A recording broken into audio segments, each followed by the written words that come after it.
அஸ்ஸலாமு அலைக்கும் வரஹ்மத்துல்லாஹி வபரகாத்துஹு. அன்பார்ந்த அனைத்து உறவுகளுக்கும் இனிய இரவு வணக்கம். மிக முக்கியமான ஒரு தகவல். நான் இப்போ எங்கே நிற்கிறேன்னு பார்த்தீங்கன்னா, என்னுடைய வீட்டின் மொட்டை மாடியில், அதாவது வீட்டுடைய மொட்டை மாடியில் வந்து நின்றுக்கிட்டு இருக்கிறேன். காரணம் என்னென்னா, நான் மேலே வந்து இந்த ரூம் இருக்கு இல்லையா, இந்த இருக்கக்கூடிய இந்த மெஷினுக்குரிய ரூம், அதாவது ஹீட்டர் மெஷினுக்குரிய ரூம், இந்த ரூமை வந்து மூடுறதுக்காக தான் வந்திருக்கிறேன். ஏன்னா இந்த ரூம் எதுக்கு நான் மூடுறதுக்காக வந்திருக்கிறேன்னா, 2 நாளைக்கு, அதாவது குவைத்தில் வந்து சரியாக 2 நாளைக்கு, நாளைய தினம் 50%, நாளை மறுநாள் வந்து பார்த்திங்கன்னா 100%, அதாவது மிக பெரிய அளவிலான ஒரு தூசி காற்றும் வானிலை மாற்றமும் வரப்போகுது. நீங்களே பார்த்தா தெரியும், விலங்குதோ தெரியல, டஸ்ட் இப்போவே இந்த அளவுக்கு இருக்குது. கீழேயும் டஸ்ட் இருக்குது நிறைய.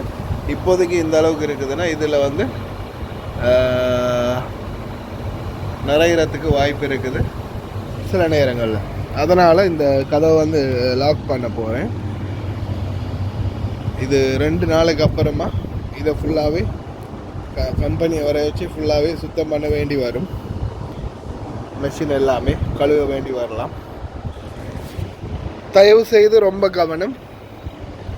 அன்பார்ந்த அனைத்து உறவுகளும், இந்த பேய் படத்தில் வந்து இப்படி பயமுறுத்துகிற மாதிரி இருக்குதோ, விளக்க பிடிச்சி கீழால் இப்போவே காற்று அடிச்சுக்கிட்டு தான் இருக்குது. இப்போ நார்மலான காற்று இருக்குது. நாளைக்கு மறுநாள் இன்ஷா அல்லாஹ், காலநிலை தானே, சொல்ல முடியாது, சில நேரங்களில் மாற்றம் வரலாம்.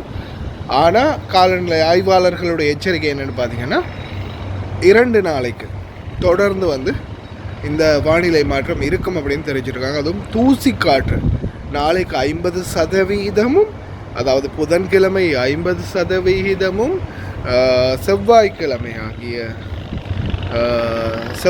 செவ்வாய்க்கிழமை 50%, புதன்கிழமை வந்து 100% இருக்கும் அப்படின்னு தெரிவிச்சிருக்கிறாங்க காற்று. இன்ஷா அல்லாஹ் ரொம்ப கவனமாக இருங்க. எல்லாம் வல்ல இறைவன் அனைவரையும் பாதுகாக்கட்டும்.